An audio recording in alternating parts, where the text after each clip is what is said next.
ધોરણ 12 વિષય ભૂગોળનું આજે આપણે પેપર સોલ્યુશન જોઈએ.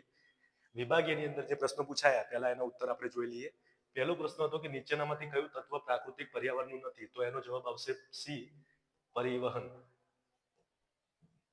બીજો પ્રશ્ન હતો કે દેશમાં સૌથી વધુ સાક્ષરતા ધરાવતું રાજ્ય કયું? તો એનો જવાબ આવશે ડી, કેરળ.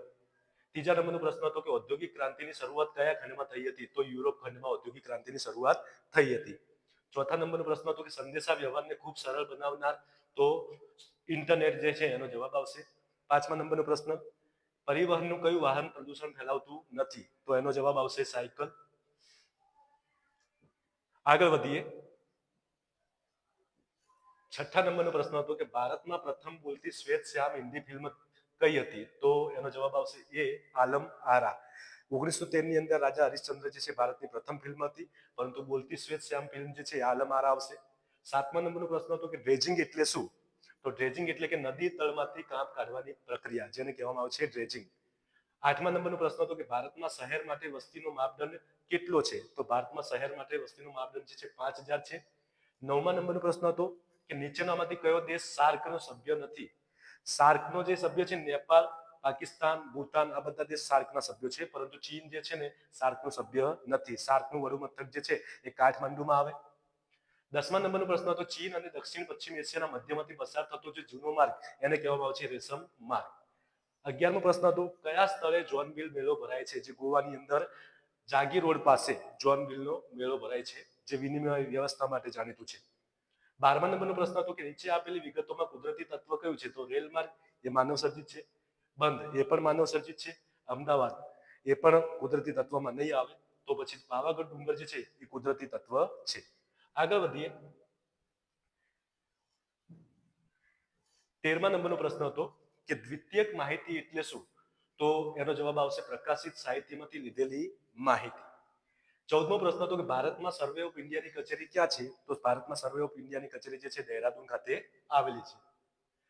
15મા નંબર પ્રશ્ન જોઈએ કે એક જ પરિણામ ધરાવતો આલેખ કયો છે? તો એક જ પરિણામ ધરાવતો જે આલેખ છે એ રેખા આલેખ એનો ઉત્તર આવશે. આગળ વધીએ. 16મા નંબરનો પ્રશ્ન હતો કે સમમૂલ્ય રેખા પદ્ધતિમાં શું દર્શાવી શકાય? તો તાપમાનનું વિતરણ. 17મા નંબરનો પ્રશ્ન હતો કે તાપમાન દર્શાવવા કયા પ્રકારનો આલેખ સરળ છે? તો તાપમાન દર્શાવવા માટે રેખા આલેખ સૌથી સરળ છે. 18મા નંબરનો પ્રશ્ન હતો જીપીએસ પ્રણાલીમાં પૃથ્વી ફરતે કાર્યશીલ ઉપગ્રહોની સંખ્યા કેટલી છે? તો કુલ સંખ્યા 24 છે. પ્રત્યેક એક ઉપગ્રહને એક આંટો પૃથ્વીનું ફરવામાં 24 કલાક જેટલો સમય લાગે છે. જીઆઈએસ ના પિતા તરીકે જાણીતા કોણ છે? તો રોજર ટોમલિન્સન જે છે એ જીઆઈએસ ના પિતા તરીકે જાણીતા છે. 1968 માં એમણે જીઆઈએસ ની શોધ કરી. 20મા નંબરનો પ્રશ્ન હતો કે ભીત નકશા મુદ્રિત કરવા ઉપયોગી હાર્ડવેર કયું છે? તો ભીત નકશા મુદ્રિત કરવા માટે ઉપયોગી હાર્ડવેર જો હોય તો એનો જવાબ આવશે સી, પ્લોટર. હવે વિભાગ બી ના કેટલાક પ્રશ્નો આપણે જોઈએ એના ઉત્તર. બહુ ઈઝી પ્રશ્નો પૂછાયા હતા. 21 માંથી લઈને 30 સુધી એક એક વાક્યના પ્રશ્નોના જવાબ. તો એમાં જોઈએ આપણે તો એના જવાબ આપણે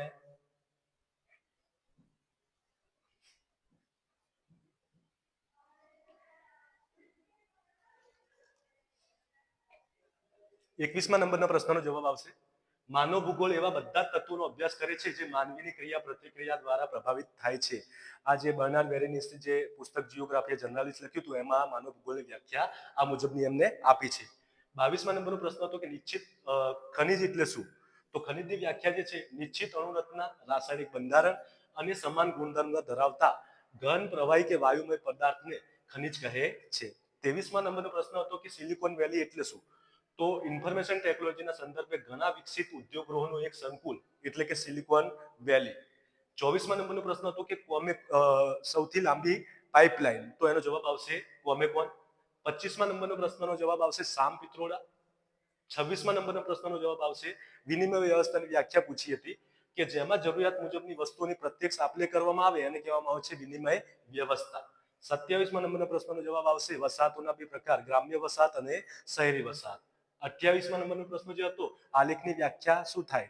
તો આંકડાનું દ્રશ્યમાન અને ચિત્રાત્મક સ્વરૂપ રજૂ કરવું એને કહેવામાં આવે છે આલેખ. 29મા નંબરના પ્રશ્નનો જવાબ આવશે નાટમોનું પૂરું નામ, તો national atlas and thematic mapping organisation એ નાટમોનું પૂરું નામ છે. 30મા નંબરનો પ્રશ્નનો જવાબ બનશે કે હાર્ડવેર કોને કહેવાય કે કોમ્પ્યુટરના ભૌતિક ભાગો જેને આપણે અડી શકીએ અથવા સ્પર્શ કરી શકીએ એવા ભાગોને હાર્ડવેર કહેવામાં આવે છે, જેમ કે કીબોર્ડ, માઉસ, સીપીયુ, પ્રિન્ટર, આ બધા શું છે? હાર્ડવેર છે. આગળ વધીએ.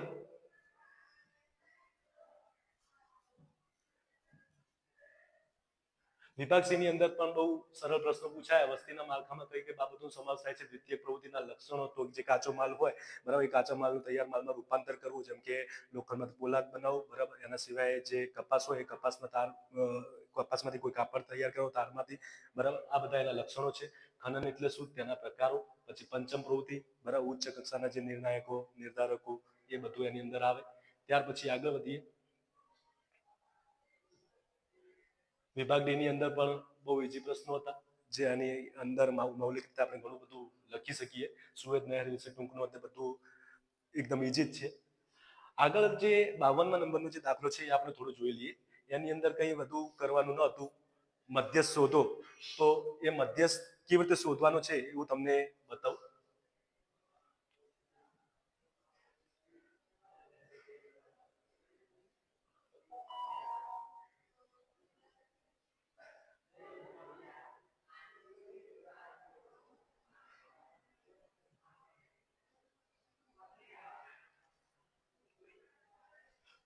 તો મિત્રો પ્રશ્ન હતો કે નીચે આપેલા અવલોકનો પરથી મધ્યસ્થ શોધો. તો સંખ્યા હતી 230, 80, 209, 110, 115, 75 ને 231. તો સૌ પ્રથમ તો આપણે એને ચડતા ક્રમમાં ગોઠવી દેવી પડે. આ જે સંખ્યા હતી એ અયુગ્મ સંખ્યા હતી. કઈ?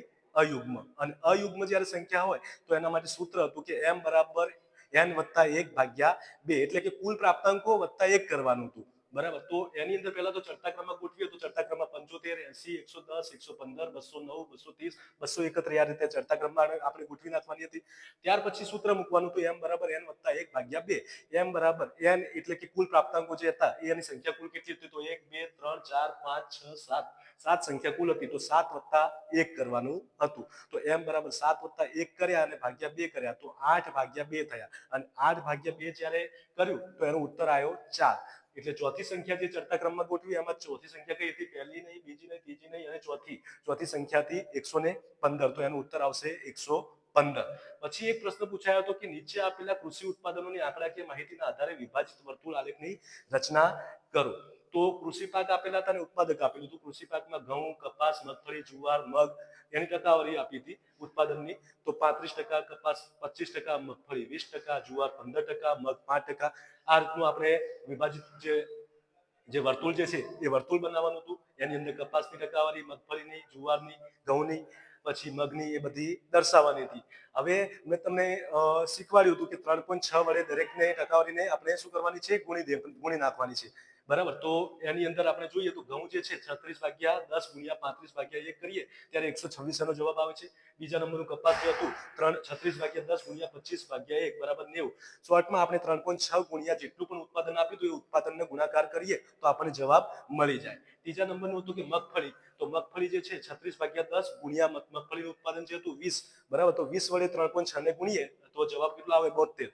એના સિવાય ચોથા નંબરમાં જુવાર જે હતું એ જુવારને પણ આપણે 15 ને 3.6 વડે ગુણવાના હતા અને એનો જવાબ જે આવે એ 54 આવે. ત્યાર પછી મગ. તો મગનું ઉત્પાદન જે 5% હતું તો 36/10 ગુણ્યા 5/1 3.6 ગુણ્યા 5 જ્યારે કરીએ 3.6 ગુણ્યા 5 કરીએ ત્યારે 18 જવાબ એનો આવે. આ મુજબનો દાખલો આપણે વર્તુળ વિભાજનનું કરવાનો હતો. હવે આપણે નકશો જે પૂછાયો એ નકશો જોઈએ. વિભાગીની અંદર જે નકશો પૂછવામાં આવ્યો એની અંદર વિગતો જોઈએ કે નીચે આપેલી વિગતો ભારતના નકશામાં યોગ્ય સ્થાને દર્શાવો. સૌથી વધુ જાતિ પ્રમાણ ધરાવતું રાજ્ય પૂછાયું જેનો ઉત્તર કેરળ આવે. રાષ્ટ્રીય ધોરીમાર્ગ નંબર 8 અને તેના પર આવેલું એક અટક સ્થાન જે ગુજરાતમાંથી પસાર થઈને રાજસ્થાન તરફ જે જયપુરમાં આવેલું છે અટક સ્થાન. ભારતનું એકમાત્ર નદી બંદર તો કોલકાતા જે છે ભારતનું એકમાત્ર નદી બંદર છે જે હુગલી નદી ઉપર આવેલું છે. કોઈ એક સંરક્ષણ કેન્દ્ર તો દહેરાદૂન જે છે એ સંરક્ષણ કેન્દ્ર છે. ડેરી ઉદ્યોગનું મહત્વનું કેન્દ્ર આણંદ આપણે દર્શાવી શકતા. તો એકવાર હું તમને બતાવી દઉં કે કેવી રીતે દર્શાવી શકાય નકશામાં. એ પણ આપણે જોઈ લઈએ.